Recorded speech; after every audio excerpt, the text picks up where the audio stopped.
people, and welcome back to my channel. I thought I would come in today to just give you some real talk, to talk about a topic that, listen, so many women are dealing with, especially just on the day-to-day, and that is being chased by our brothers, constantly being nagged, constantly being hollered at when you go out. How do we deal with it? How do we ensure that we're keeping grace? And like, honestly, I'm gonna speak from my perspective. I'm just gonna tell you how I have been dodging these boys, like boy bye, and making sure that, you know, they don't get in my way. Because a lot of times they tend to want to get in your way. So you're gonna hear a little bit of the Trini come out in terms of my accent. So I really hope that you can understand. So before I got into the workplace and all of that, I would say like in my teenage years and stuff, I was big on modeling. I used to do a lot of photo shoots, magazines, as well as media. And I just had an interest with the camera, and that's not surprising because here we are filming, right? But I love the camera. I loved being able to express myself on the camera, and I really enjoyed doing modeling gigs. And when you do modeling gigs, you gotta learn about your body, you gotta learn about your look, you gotta learn about your style. So from in my teens, I was very sure about how I wanted to show up, and you know, I was always like shopping and finding trends and stuff and that sort of thing. Well, at least I thought that, you know, I was popping. Some people might have another opinion. We had to be mindful of that, especially when I was moving into law. But here was the issue. The issue was that I moved into law, which is a very kind of conservative and rigid profession in terms of what you can and cannot do. And I found that that expression, that creative expression that I had as a model, I no longer had it. So I was trying to like really dim that down by pulling my hair back. I would wear minimal makeup. I would always be in black and white, and just to really try to mature myself and to look the part so that, you know, I would not be heckled or, you know, people taking advantage of me or me being underestimated. And what I realized is that whether you spruce yourself up or you don't, you're gonna be heckled. I guess it just comes down to being a woman, right? Men like the chase, men like to see a woman's reaction as he's interacting with her. It is all about trying to see if he can, you know, secure her and get her into a date, and further on and further on and further on, right? I had to learn from early o'clock how to dodge men, especially when I was not interested. If you are from the Caribbean, you would know that, listen, these men do not take no for an answer. They will keep like chatting you up until you start to talk to them, and if you do not talk to them, they will cuss you out. Yes, cuss you out because you did not respond. And there was a lot of that happening. It was a very kind of hostile environment. And for me, I was just like, you know what? If I don't want to talk to you, I don't want to talk to you. So that meant that I was like vinegar, very bitter, very straight to the point, very like, I will slice and dice you if I do not want to speak to you. Like, yeah, I was that type of person. So like when men would come up to me and I am not interested, I would literally say to them, I'm not interested. You know, I learned how to be extremely vocal early o'clock. Yes, early o'clock. So that I can avoid situations that made me uncomfortable. I also had a kind of escape mechanism. So if I realized that, okay, I was feeling trapped, I would leave. Like, I had no problems leaving just to ensure that I was feeling comfortable and I was feeling safe. What I've realized is, even as I'm now in adulthood, it's still happening.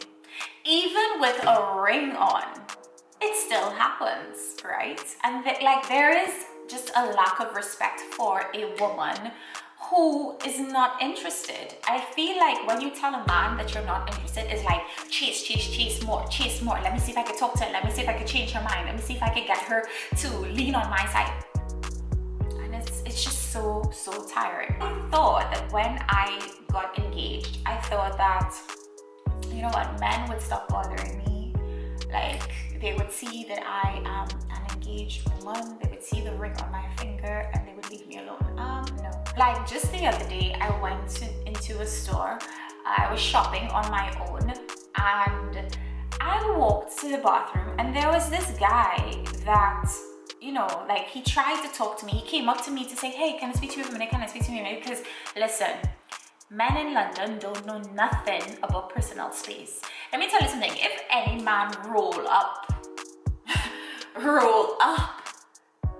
in my personal space, or in any Trini woman personal space, is the cuss you will get. Like, you don't do that. Like, you will be put in your place and checked immediately, because we appreciate personal space. But men here, men in London, they up in your face. So he came up in my face and he's like, oh, can I talk to you? Can I talk to you? And I was like, no. And I kept walking. I decided, okay, I'm going to the bathroom. So I'm walking to the bathroom. Ladies and gentlemen, when I look behind me, who is following me to the bathroom? I kid you not. Yes, he is. I was like, you're not going to catch me in no bathroom that is empty with you. Oh, hell no. Hell no. And it was a female bathroom. Where are you going, sir? Where are you going? And I realized he was following me. I was like, you're not going to catch me in no bathroom with no one in there, and it's just you and I. Oh, hell no. Your girl made a complete 180 and walked straight past him. And what he tried to do is, there was a garbage can like right near to the entrance of the bathroom. He attempts to go by the garbage can and dig in his pockets as if he's looking for something to throw away. His pockets didn't have nothing. So he did the same thing, make an about turn. And I was like, wow, you were following me. And it's just like, you know, when would some men understand that a no is a no? And this is why women have to just be so vigilant. You have to be so vigilant. Do not go out into this world and think that ain't nobody watching you. Honey, everyone is watching you, okay? People watch you. And you gotta watch your surroundings too, because you just don't know what is going to happen, right? So pay attention. Pay attention to your surroundings. And actually, this came from me being a prosecutor. As a prosecutor, as soon as I leave court, I'm like looking all around to see if it's safe. And I would like you ladies to do the same. Another thing that I want to say is the predatory nature is also seen on professional platforms. Y'all know what I'm talking about, ladies. Professional platforms. LinkedIn. Now, I thought that LinkedIn was a great professional platform to connect with like-minded persons, to connect with professionals and practitioners who are in the field and they're doing some really great things, a place where I can keep up to date with trends, a place where I can just feel like I am respected as a professional, a place where my face, body, and how I look does not matter. Huh? That's a lie. The reality is that LinkedIn has become one big predatory scene, particularly for senior men. And if I have anybody in here that is one of those, it's not nice. You need to stop it. You need to stop it. And mind you, these men hold senior positions. These men are legit close to being my dad. Added me and they talked about their business, and then they jumped straight into, oh, would you like to meet up for a coffee? And when I say no, they keep going and going. I mean, I've even had men skip the business and just get straight to it. Like, I'd like to meet you, you're so beautiful. This is not Tinder, this is not Bumble, this is LinkedIn. I'm not interested, you know? Sis is tired. I don't know about y'all, but sis is tired. So where I am, and the whole mix of things, is that I no longer respond. I no longer respond. I mean, I don't block people. I just unfriend or I unfollow.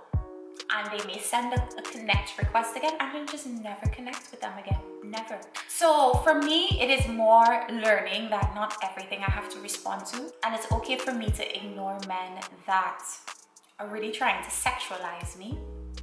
I just don't have anything to say, so I don't speak to them. I find a lot of times that when men don't know who I am, I don't know if it's just the little baby face, or I just don't know what it is, the little curl. They come in with high underestimation. This is why I always carry myself assertively, and I always, you know, keep my chin up, because people say it's a blessing to be beautiful. No, but it's a double-edged sword as well. And I think it's not just being beautiful, being a young woman and doing like amazing things in a male-dominated world, it's just not easy, and you really have to grow up quickly. At that time, around that time when I had to be like very assertive in the workplace as a lawyer, I was like 24.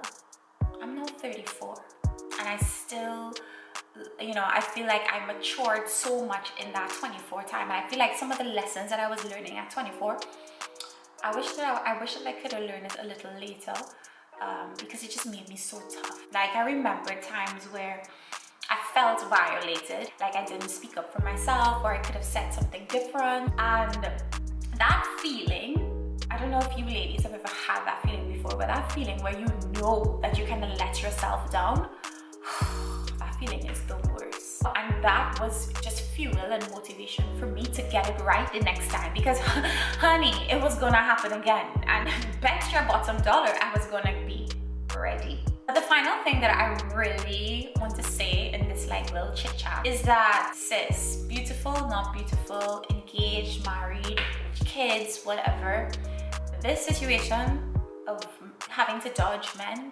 especially uninvited men, is going to happen all of the time. You know, men are going to constantly challenge us when it comes to our assertiveness and our positioning. And I just want to say, like, you gotta just recognize and stop fighting and stop getting all upset about this, but just kind of figure out, okay, this comes with the territory of being a woman.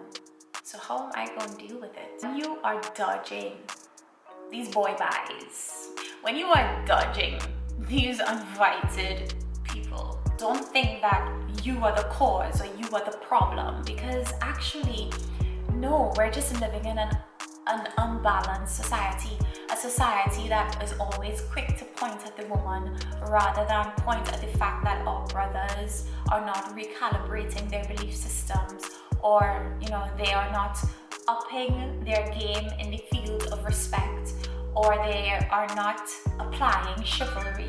You know, we're not talking about that. What I have recognized is that because it comes with the territory, I can't keep worrying about it or complaining about it.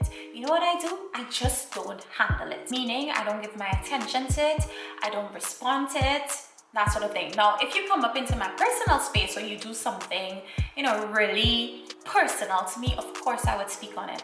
But like being out and people heckling you and stuff, like, I just keep it moving.